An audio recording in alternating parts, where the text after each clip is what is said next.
සුබ දවසක් හැමෝටම. මම අද මේ වීඩියෝ එකෙන් කතා කරන්නේ HTML use කරලා කොහොමද අපි web pages create කරගන්නේ කියලා. සාමාන්‍ය පෙළ හෝ උසස් පෙළ ICT විෂය හදාරන නංගිලා මල්ලිලාට මේ වීඩියෝ එක ගොඩාක් වැදගත් වෙයි කියලා මම හිතනවා. අපි එහෙනම් වැඩි වෙලා ගන්න නැතුව යමු අපේ වීඩියෝ එකට.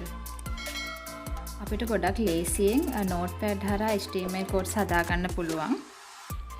අපි start ගිහිල්ලා notepad කියලා type කරලා මේ විදිහට open කරගන්න පුළුවන්. ඔයාලගේ operating system එක අනුව මෙතනදී open කරගන්න විදිය වෙනස් වෙන්න පුළුවන්. මුලින්ම අපි සැකස්ම හදාගනිමු මේ විදිහට. අපේ starting tag එක වෙන්න ඕනේ HTML කියලාමයි. අපි tag එකක් open කරනකොට මේ විදිහේ angle brackets දෙකක් ඇතුලේ තමයි open කරගන්න ඕනේ. මෙතනදී title tag එකෙන් පෙන්නන්නේ අපේ web page එකේ display වෙන්න ඕන නම. අපි දැනගන්න ඕන වැදගත් දෙයක් තමයි tag එකක් open කරනකොට හැමතිස්සෙම අපි ඒක close කරන්නත් දැනගෙන ඉන්න ඕනේ. ඔයාලට පේනවා මම මෙතනදී hit කියන tag එක open කරලා backslash එකක් දාලා ඒ tag එකම ආපහු close කරලා තියෙනවා. title tag එකටත් ඒක හැමමයි. අපිට create කරන්න ඕන web page එකට අදාළ හැම කරුණක්ම අපි දාන්නේ body කියන tag එක ඇතුලේ. මේ විදිහට අපි හදලා ඉවරුණාට පස්සේ HTML tag එක කලින් වගේම close කරගන්නවා. ඊළඟ ස්ටෙප් එක තමයි අපි හදපු ડોකියුමන්ට් එක වෙබ් පේජ් එකක් විදියට සේව් කරගන්න එක. මෙතනදී මම ෆයිල් ගිහිල්ලා save as තමයි යන්නේ. මොකද පළවෙනි පාර අපි සේව් කරන නිසා අපි save as කියන එක තමයි දෙන්න ඕනේ. එතනදී අපිට කැමති නමක් දීලා අනිවාර්යයෙන්ම නමට අගින් තියෙන එක්ස්ටෙන්ෂන් එක .html කරන්නම ඕනේ. නැත්නම් මේක අපිට වෙබ් පේජ් එකක් විදියට ඕපන් වෙන්නේ නැහැ. ඊට පස්සේ යටින් අපි save as type එක all files ගිහිල්ලා කැමති ලොකේෂන් එකක් select කරගෙන save කරගන්න පුළුවන්.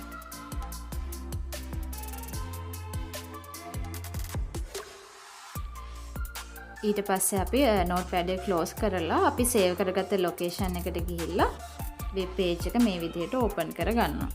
ඔයාලට පේනවා ඇති මේකේ web icon එකක් තමයි පෙන්වන්නේ අපිට. මෙතනදී අපි body එකේ type කරපු ටික තමයි මෙන්න මේ විදිහට highlight කරන window එකේ එන්නේ.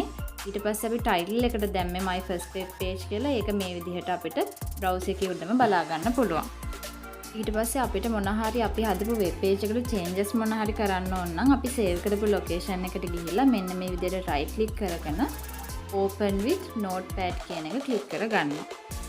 අපිට පුළුවන් මෙතනදී වෙනස් කරන්න ඕන තැන් ටික වෙනස් කරලා save කරගන්න. මේ විදිහට අපිට පුළුවන් format එක හදාගන්න ඕනම web page එකකට. දැන් අපි බලමු දීලා තියෙන web page එකක් කොහොමද අපි create කරගන්නේ කියලා. මෙතනදී මම past paper question එකක්ම තමයි තෝරගත්තේ. මොකද මේකේ headings තියෙනවා, paragraph, list, එතකොට image එකක් තියෙනවා, table එකක් තියෙනවා. මේ හැම එකම අපි එකින් එක බලමු කොහොමද කරගන්නේ කියලා.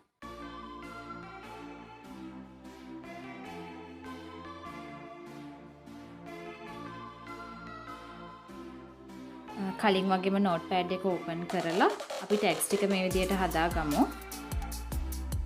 අපි මේ විදිහට type කරන කිසිම tag එකක් case sensitive නැහැ. ඒ කියන්නේ capital වලින් හරි simple වලින් හරි ඕනම එකකින් අපිට type කරගන්න පුළුවන්. අපේ web page එකට කිසිම වෙනසක් වෙන්නේ නැහැ. මෙතන දීලා තියෙන image එකේ title එක වෙන්නේ test cricket. එතකොට මම මෙතන title tag එක open කරලා test cricket කියලා type කරලා title tag එක close කරගන්නවා. ඊට පස්සේ මම head එක එහෙම නැත්නම් heading එකත් මේ විදිහට close කරගෙන body එක open කරගන්නවා. body එකේ දැන් දැනට මම මොකද type කරන්නේ නැහැ. ඊට පස්සේ අපි body එකත් මේ විදිහට close කරලා HTML tag එකත් close කරගන්නවා. ඊට පස්සේ කලින් වගේම අපි කැමති location එකක මේක save කරගන්නවා. දැන් මම කලින් දීපු නම නැතුව test cricket කියලා දීලා .html කියලා extension එක දීලා අර විදිහටම all files වල save කරගන්නවා.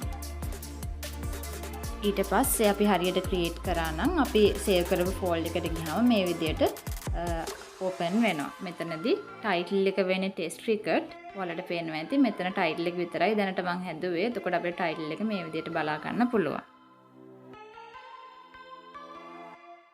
ඊළඟට මම body එක තමයි edit කරන්න යන්නේ. මෙතනදී මම body කියන tag එකට ගිහිල්ලා Sri Lankan test cricket records කියන එක heading එකක් විදිහට තමයි මෙතනදී දීලා තියෙන්නේ. අපිට headings වර්ග 6ක් තියෙනවා. H1 ඉඳලා H6 වෙනකන් තියෙනවා. දැනට තියෙන ලොකුම එක තමයි H1 කියන්නේ. මම මෙතනදී H1 කියලා tag එක open කරලා Sri Lankan test cricket records කියලා type කරලා මේ විදිහට H1 tag එක close කරලා ෆයිල් ගිහිල්ලා සේව් කරගන්නවා.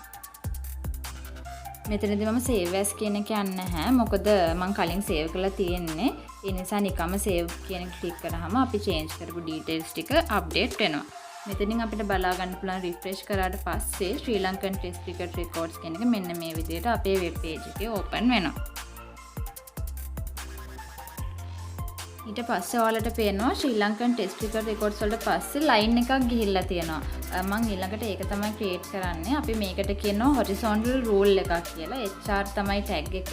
මම මෙතනදී HR එකක් සාමාන්‍ය විදිහටම open කරනවා. HR tag එකේ විශේෂත්වය තමයි අපිට HR tag එක close කරන්න ඕනේ නැහැ. මේ විදිහට refresh කරාම අපිට මේ විදිහ horizontal rule එකක් එහෙම නැත්නම් line එකක් බලා ගන්න පුළුවන්. ඊළඟට paragraph එකක් open කරගන්න P කියන tag එක මම use කරනවා. මෙතන අපි the Sri Lankan national cricket team ඉඳලා ඉංග්ලන්ඩ් වෙනකන් අපි type කරගෙන paragraph එක close කරගන්නවා. මොකද නැත්තම් ඊළඟ line එකත් අරකටම තමයි combine වෙන්නේ. අලුතෙන්ම අපිට lines ගන්න ඕන නම් අපි paragraph එක close කරන්න ඕනේ.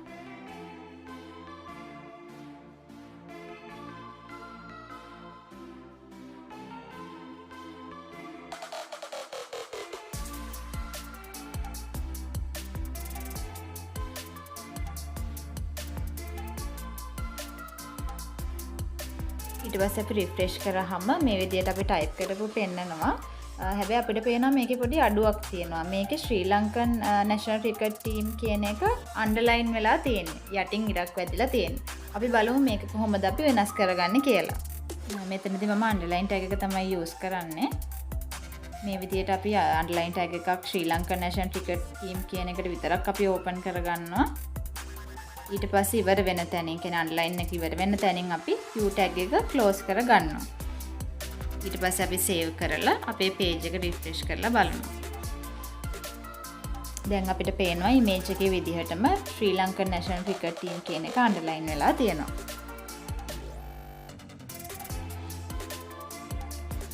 ඊළඟට record groups කියන එකත් මම heading එකක් විදිහට ගන්නවා. මම කලින් ගත්තේ H1 කියන එක. දැන් ඒකට වඩා චුට්ටක් size එකෙන් අඩු නිසා මම H4 විතර මෙතනට දාගන්නවා. මෙතනදී ඊට පස්සේ H4 tag එක close කරගන්නවා. save කරලා බලමු අපි update වුණාද කියලා.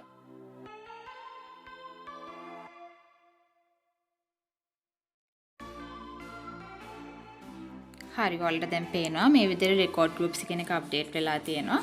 ඊළඟට අපි බලමු කොහොමද අපි list එකක් හදාගන්නේ කියලා. අපිට list වර්ග තුනක් තියෙනවා. එකක් ordered list, අනිත් එක unordered list, අනිත් එක definition list. මම දැනට මේ වීඩියෝ එකේදී unordered list එක විතරයි කියලා දෙන්නේ. දෙවෙනි වීඩියෝ එකේදී මම අනිත් list දෙකත් කරන විදිය කියලා දෙන්න.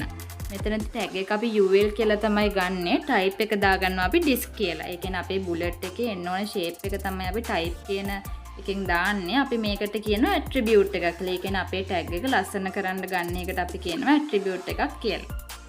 අපි list එක ඇතුලේ අලුතෙන් lines open කරගන්න නම් li කියන tag එක තමයි use කරන්නේ. team records කියන එක අපි li tag එක open කරලා type කරලා ඊට පස්සේ මේ විදිහටම මේ line එකේ li tag එක close කරගන්නවා. අනිත් tags දෙකත් ඒ විදිහටම කරලා අපි main tag එක ul tag එක close කරගන්නවා. ඊට පස්සේ අපි refresh කරලා බලමු අපේ page එකේ ආවද කියලා. මේ විදිහට අපිට open වෙලා තියෙනවා බලා ගන්න පුළුවන්.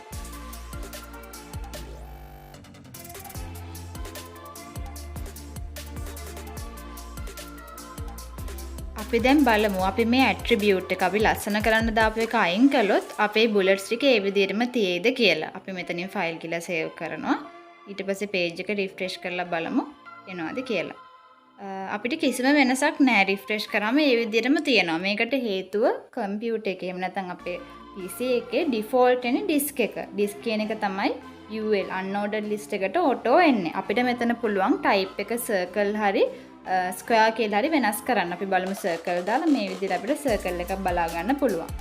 අපිට තව පුළුවන් square කියන එකත් මේ විදිහට දාලා බලන්න.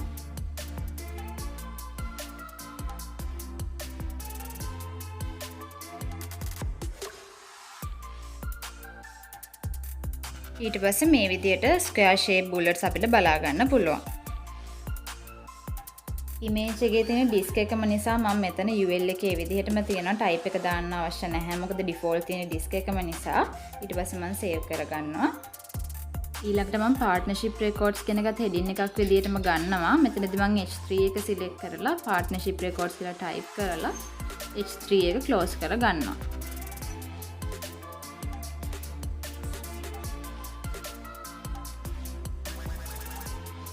මේ විදිහට අපි වෙබ් පේජ් එක රිෆ්‍රෙෂ් කරාම partnership records කියන එක අප්ඩේට් වෙලා තියෙනවා. ඊළඟට අපි බලමු image එක දාගන්නේ කොහොමද කියලා. මෙතනදී මම use කරන්නේ img කියන tag එක. මේ src කියන්නේ මෙයාගේ path එක. අපි image එක save කරලා තියෙන්නේ කොහෙද කියන එක. මේකෙදි ලේසිම විදිහ තමයි අපි download කරගන්න image එක අපි create කරගත්ත folder එකටම save කරගන්න එක. ඒ කියන්නේ අපේ web page එක තියෙන folder එකේම අපි download කරගන්න image එක මේ විදිහට save කරගන්නවා. මේක අපිට මතක හිටින නමකින් අපි rename කරගන්නවා. මොකද එතකොට අපිට path එක දානකොට ලේසි වෙන්න. මෙතනදී මම test cricket කියලා මේක rename කරගන්නවා. අපිට පුළුවන් මේ test cricket කියන image ළඟට cursor එක ගෙනිච්චාම මෙයාගේ ෆයිල් ටයිප් එක මොකක්ද කියලා බලා ගන්න. ඒ කියන්නේ JPG ද JPEG ද කියලා අපිට පුළුවන් මෙතනින් මේ විදිහට බලා ගන්න.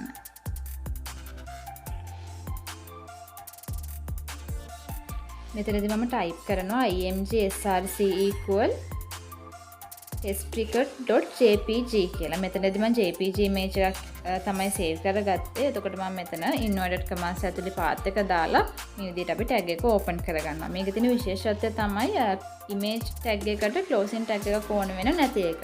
close නොකරම අපිට පුළුවන් image එක apply කරගන්න.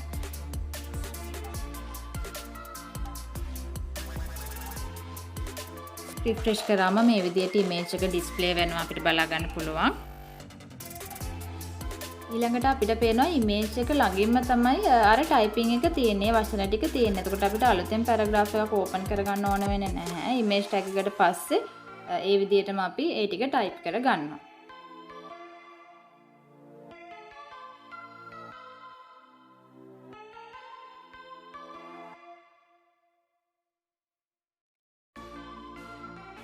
ඊළඟට අපිට පේනවා මෙතන records කියන තැනින් පස්සේ අලුත් line එකකට ගිහිල්ලා තියෙනවා.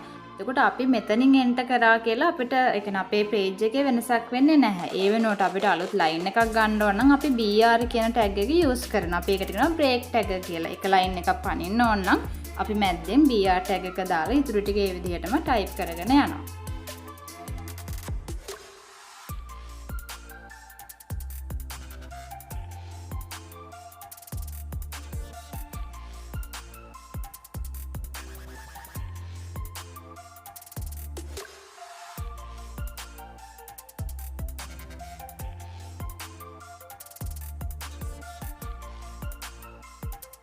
අපි බලමු save කරලා මේක කොයි විදිහටද අපිට පේන්නේ කියලා. ඔයාලට පේනවා මෙතන line දෙකක් පැනලා තියෙනවා. ඒ කියන්නේ image එකේ size එක වැඩි නිසා තමයි මෙහෙම වෙලා තියෙන්නේ. අපිට පුළුවන් මේක අපේ notepad එකේ ගිහිල්ලා change කරගන්න. මෙතනදී මම image tag එකට දිගකුයි පළලකුයි දෙනවා. මේ විදිහට length කියලා attribute එකකුයි width කියලා attribute එකකුයි මම දෙනවා. මේක මේ විදිහට මම change කරනවා. length එක මට 100 දෙන්න පුළුවන්, width එක 200 කියලා දෙන්න පුළුවන්. ඊට පස්සේ මම save කරලා මේ විදිහට refresh කරලා බලනවා.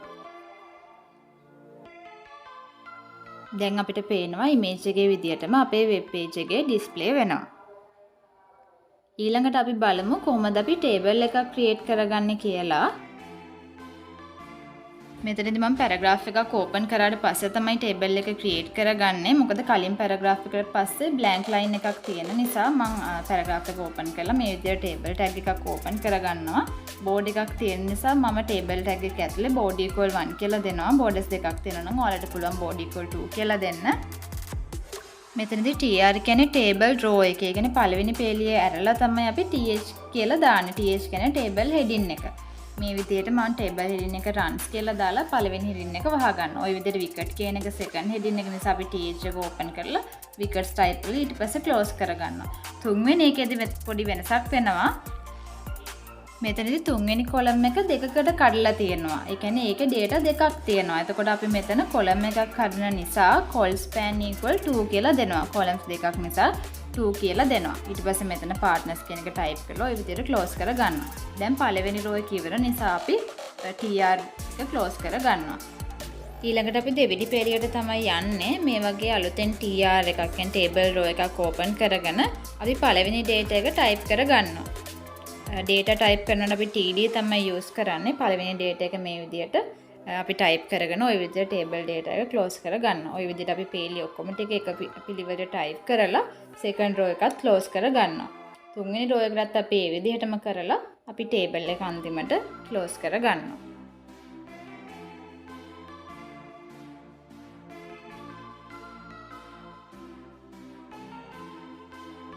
මේ විදිහට තමයි අපි type කරගත්තට පස්සේ අපිට පේන්නේ අන්තිමට අපි paragraph එකත් close කරලා save කරලා බලමු කොහොමද අපිට display වෙන්නේ කියලා. මෙතන අපිට table එක ඇවිල්ලා තියෙනවා. හැබැයි table එකේ caption එක නැත්නම් මාතෘකාව අපිට මෙතනදී දාන්න බැරි වෙලා තියෙනවා. දැන් අපි බලමු කොහොමද අපි heading එක change කරගන්නේ කියලා. මෙතන අපි table tag එක උඩ දාපු තැන පල්ලෙහින් අලුතෙන් tag එකක් open කරගන්නවා caption කියලා.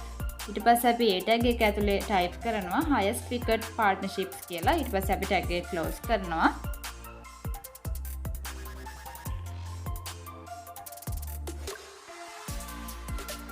අපි save කරලා බලමු අපේ caption එක update වුණාද කියලා.